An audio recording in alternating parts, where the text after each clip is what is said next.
tadi, jaga rahmat Allah. Yang kedua, banyak salawat pada Nabi. Allahumma salli ala Sayyidina. Banyak salawat pada Nabi. Itu orang yang sering salawat pada Nabi, salah satu faedahnya insya Allah dimudahkan urusan hidupnya. Salawat, banyakin salawat. Dengan rasa cinta. Walaupun sekedar salawat pun Allah berikan jawaban. Ini saya tanya nih, kita istighfar sendiri sama Allah, Astaghfirullahaladzim, dengan kita berwasilah menggunakan salawat, kira-kira mana yang paling utama? Tapi jangan tebak-tebakan. Mana yang paling utama? Gini, dua-duanya utama.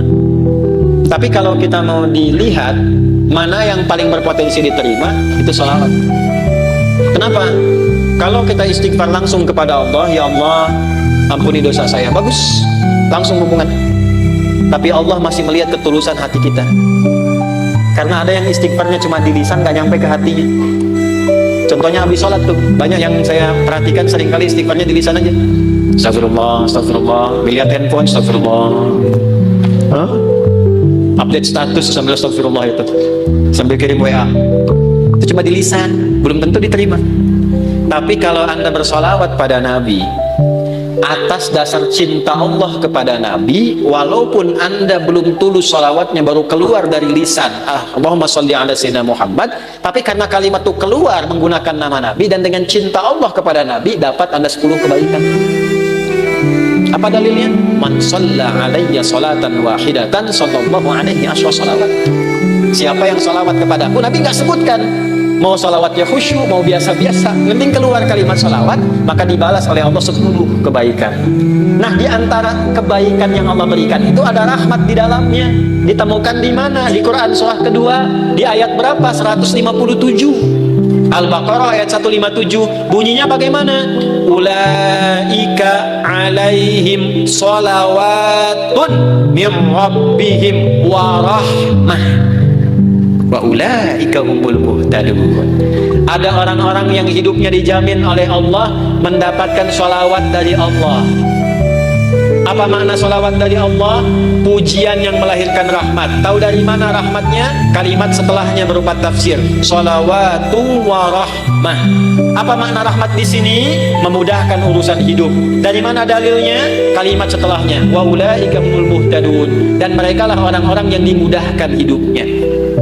Dari mana tahunya kalau ini kemudahan hidup? Pada ayat sebelumnya, ayat 155 dan 156. Bagaimana bunyinya?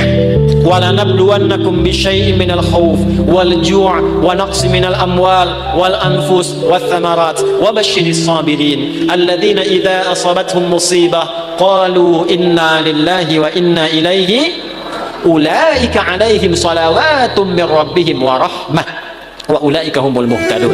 Duhai kalian yang hidup, aku akan uji dengan berbagai ujian supaya membuat hidup kalian berkualitas, kalian lebih baik lagi. Ujian itu satu bentuknya kekhawatiran. Sekarang pun ada yang khawatir kapan Ustadz selesai ngajarnya.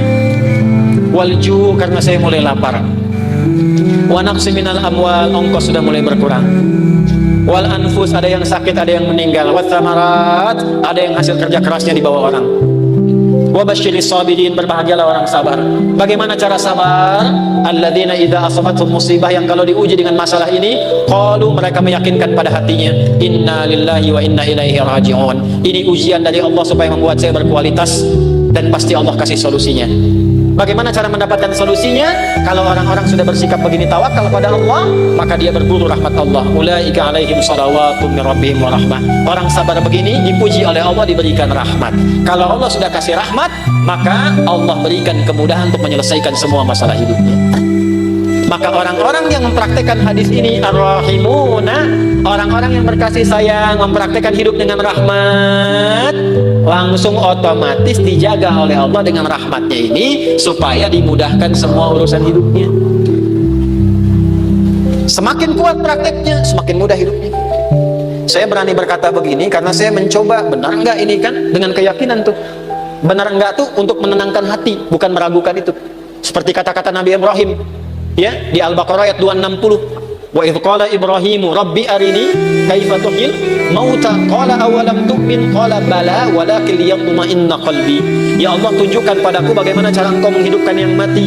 Kata Allah, kamu belum yakin. Kata Nabi Ibrahim, saya yakin ya Allah, supaya hati saya tenang saja. Saya lihat orang-orang dulu kok betapa mudah hidupnya. Kita praktekkan satu-satu. Melihat orang dengan kasih sayang, mencoba untuk memaafkan, mencoba untuk berlapang dada, menempatkan pada tempatnya. Latihan aja, baru latihan itu dimudahkan, Pak. Baru latihan masih sedikit. Ini tidak beli, ini tidak beli. Pak, ini pami kaca soca ya, ayah nungintun ku bapak diangge, eta biasa. Tapi bu, kaca soca ukurannya sami persis tuh, sama persis ukurannya dengan keadaan mata saya. Kan Anda nggak tahu berapa yang silindris, berapa yang minus ini. Ini kalau saya buka kacamata, laki-laki dan perempuan sama-sama manusia. Makanya kenapa bu, kalau pengajian perempuan, ibu-ibu, sab muslimah itu saya buka kacamata. Ya, tujuan utamanya supaya yang paling cantik tetap istri saya. Ya, ini sama ukurannya Pak, tuh persis. Setiap ada model baru datang ukurannya sama persis. Dari mana? Siapa yang pernah ngecek mata saya? Ini dapat hadiah juga, Allah kasih baju, kos kaki sampai ke sepatu. Cuman modal satu hadis ini teh. Hadis. Cuman modalnya yakin punya Allah. Nah, eta teh modal yang paling utama tuh punya Allah. Itu. Sekarang kita kekurangan itu. Sekarang banyak orang kekurangan itu.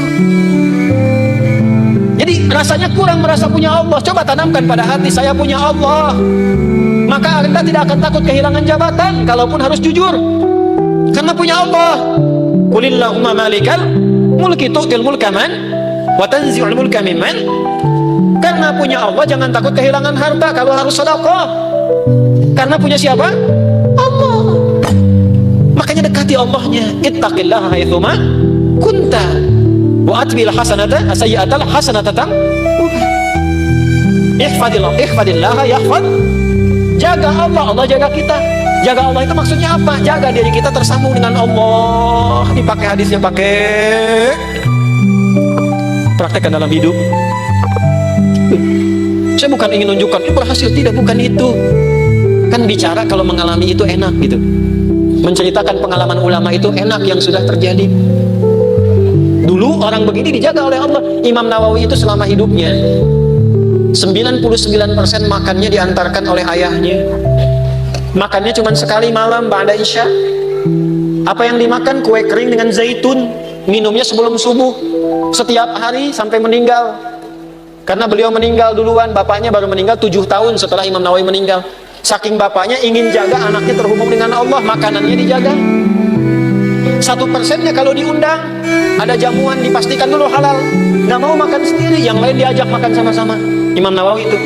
Makanya sampai sekarang berkah, kitabnya masih kita jaga dan kita kaji sampai sekarang.